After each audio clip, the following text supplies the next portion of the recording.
Bem-vindo ao Leitura Fílmica. Inscreva-se aqui no canal para acompanhar nossas publicações. Neste vídeo, vamos falar sobre o filme Clube dos Cinco, de John Hughes. Clube dos Cinco representa o microcosmo dos adolescentes dos anos 80, uma geração posterior à loucura dos anos 70 e à rebeldia dos anos 60, que se dividia em diferentes tribos que procuravam representar comportamentos aparentemente opostos, mas que compartilhavam internamente uma grande indecisão sobre qual rumo tomar. O filme começa apresentando os 5 colegiais que devem cumprir um castigo imposto pela escola onde estudam. A punição é passar um sábado inteiro juntos, confinados em uma sala. Os jovens que não se conhecem chegam ao colégio e são apresentados pelos seus estereótipos na voz do narrador Brian. Ele é o cérebro, o CDF. Andrew é o atleta. A doida é Allison. Claire é a princesa. E, finalmente, Bender é o criminoso. Todos chegam separados, alguns trazidos de carro por um dos pais e outros sozinhos, para se sentarem em mesas enfileiradas no espaço onde existe a biblioteca da escola. Um professor durão está de plantão para fiscalizá-los. O hit da época Don't You Forget About Me, do Simple Minds, embala esse início e voltará na cena final ganhando um significado especial.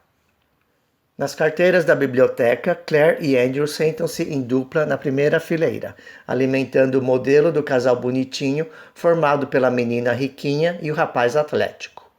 Os demais se sentam separados e Bender ocupa o lugar inicialmente escolhido por Brian.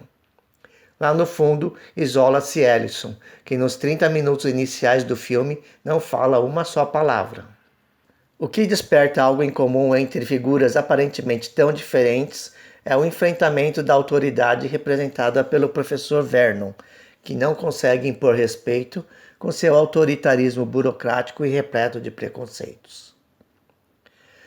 Cabe a Bender incitar o primeiro ato rebelde, convencendo todos a saírem da biblioteca para passear pelos corredores da escola.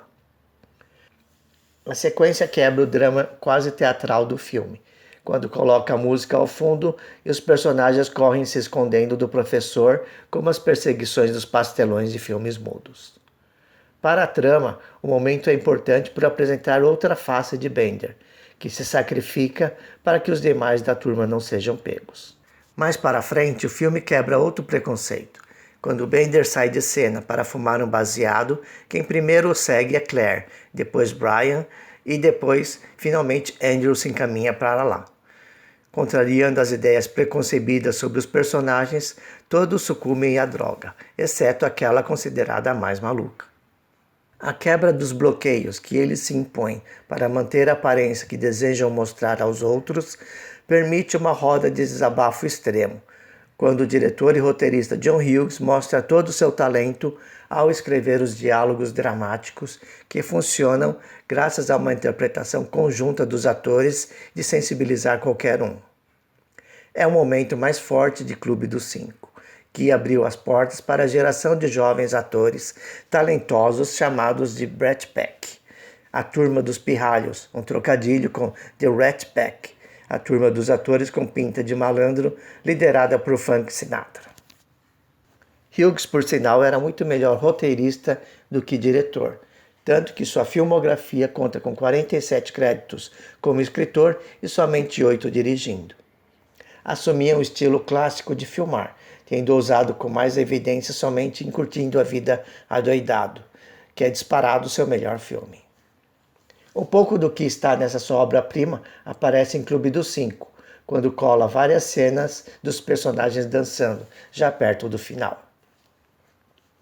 A imagem congelada que encerra o filme, com Bender erguendo seu punho direito, evoca um sentimento de libertação, conquistado após uma experiência marcante, evidenciado pela letra da música Don't You Forget About Me.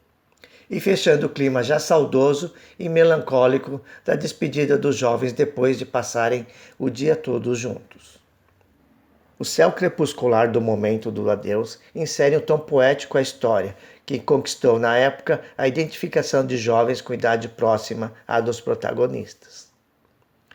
Em entrevista, John Hughes admite que optou por um final otimista, contrapondo os filmes dos anos 70, que terminavam de forma muito devastadora, citando como exemplo Taxi Driver, de Martin Scorsese. Ele chegou a afirmar: de forma alguma vou terminar um filme num tom negativo. Obrigado por assistir ao vídeo. Acesse o nosso site leiturafilmica.com.br. Lá você encontra essa e outras críticas. E não deixe de se inscrever no nosso canal e deixar o seu like abaixo para nos apoiar. Até o próximo vídeo.